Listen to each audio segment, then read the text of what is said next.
춘석 드라마 시작합니다. 여러분, 지난 이야기 중전이 칼에 베이는 충격적인 장면에서 모든 것이 시작되었습니다.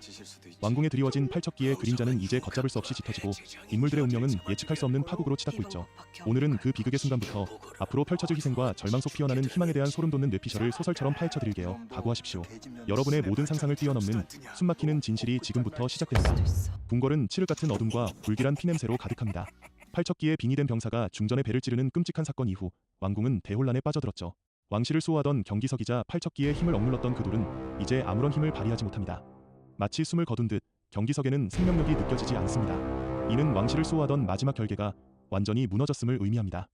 팔척기가 100년 복수를 위해 오랜 시간 경기석의 힘을 조금씩 갉아먹고 있었던 것일지도 모릅니다. 경기석의 죽음과 함께 왕의 상태는 심상치 않게 변해갑니다. 생기 없는 눈동자, 때때로 알 수 없는 허공을 응시하거나 기이한 웃음을 흘리는 그의 모습은 단순한 병약함을 넘어 팔척기의 저주가 그의 육신뿐 아니라 정신마저 깊이 잠식했음을 암시하는 불길한 징조입니다. 왕의 피와 살 속에 팔척기의 기운이 깊이 스며들고 있는 것이죠.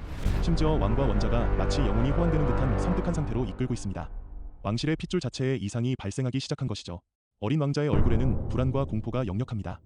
아버지가 더는 예전의 아버지가 아님을 본능적으로 느끼고 있는 것이죠. 이 모든 파멸의 시작점에는 이미 죽은 풍산의 그림자가 드리워져 있습니다.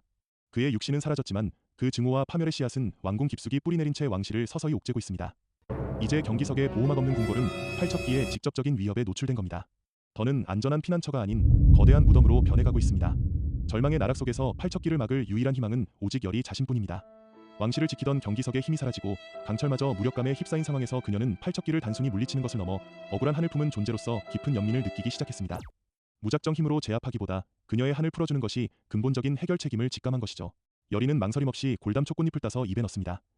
쌉쌀하면서도 신비로운 기운이 온몸으로 퍼져나가고 이어서 야광줄을 들어올립니다. 야광줄을 소진한다는 것은 그 힘의 근원을 자신에게 흡수시켜 극대화한 후 팔척기에게 전달하여 그녀의 한을 풀어주는 것을 의미합니다. 이는 야광주의 힘을 완전히 소갈시키는 동시에 그 힘을 다루는 열이 자신에게도 치명적인 부담이 될 것입니다. 열이 스스로 생명을 잃는 선택을 감행해야 하는 순간이 온 것입니다. 그녀는 팔척기의 한을 풀어주고 왕실의 저주를 끝내기 위해 자신의 생명을 담보로 야광주를 소진시키는 비장한 선택을 감행합니다. 그녀의 몸에서 푸른 빛이 휘몰아치기 시작합니다. 그것은 수기의 여인으로 각성하는 열이의 궁극적인 힘입니다. 단순히 귀신을 보고 천도하는 능력을 넘어 오염된 영혼과 공간을 정화시키고 생명과 죽음의 경계를 넘나드는 근원적인 힘, 이 힘은 팔척기에 불타는 원한에 맞서 싸울 수 있는 유일한 무기입니다. 열이는 이제 왕실의 저주를 끊고 팔척기의 한을 풀어줄 마지막 열쇠가 됩니다. 그녀의 선택은 단순한 희생이 아닙니다. 그것은 100년 묵은 비극을 끝내기 위한 그녀 자신을 던지는 최후의 연가입니다. 경기석의 힘이 사라지고 풍산의 마지막 계략이 완성되면서 팔척기는 더는 자신을 막을 수 없는 존재가 되었습니다. 그리고 왕이 팔척기에게 빙의되는 섬뜩한 순간이 찾아옵니다. 왕의 얼굴은 기괴하게 뒤틀리고 그의 눈에는 인간의 것이 아닌 붉고 섬뜩한 광기가 서립니다. 팔척기는 이제 왕의 육신을 지배하여 100년 묵은 복수를 직접 실현하려 합니다. 왕의 몸을 한 팔척기는 궁궐을 자신의 놀이터 삼아 광폭한 행동을 일삼을 것입니다. 그 첫 번째 광기는 바로 열이와 강철에 대한 참여 명령입니다.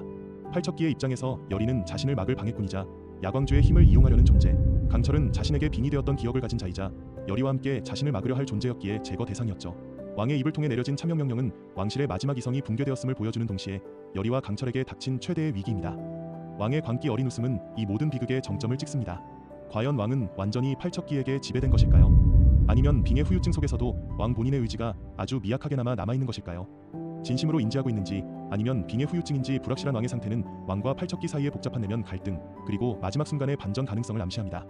이제 모든 것이 결정될 최후의 순간이 왔습니다.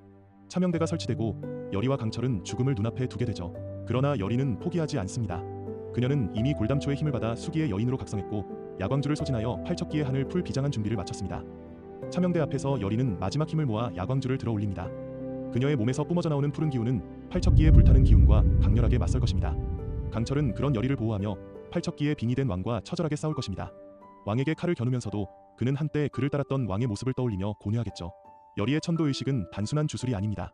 그것은 팔척기 천금이의 100년 묵은 원한을 정화하고 그녀의 고통스러운 영혼을 마침내 해방시키는 행위입니다. 팔척기의 붉은 불꽃과 열이의 푸른 수기가 격렬하게 충돌하며 궁궐 전체를 뒤흔들 것입니다. 이 충돌 속에서 팔척기의 한이 점차 약해지고 왕의 얼굴에서 팔척기의 광기가 서서히 사라지는 듯한 미세한 변화가 나타날 것입니다.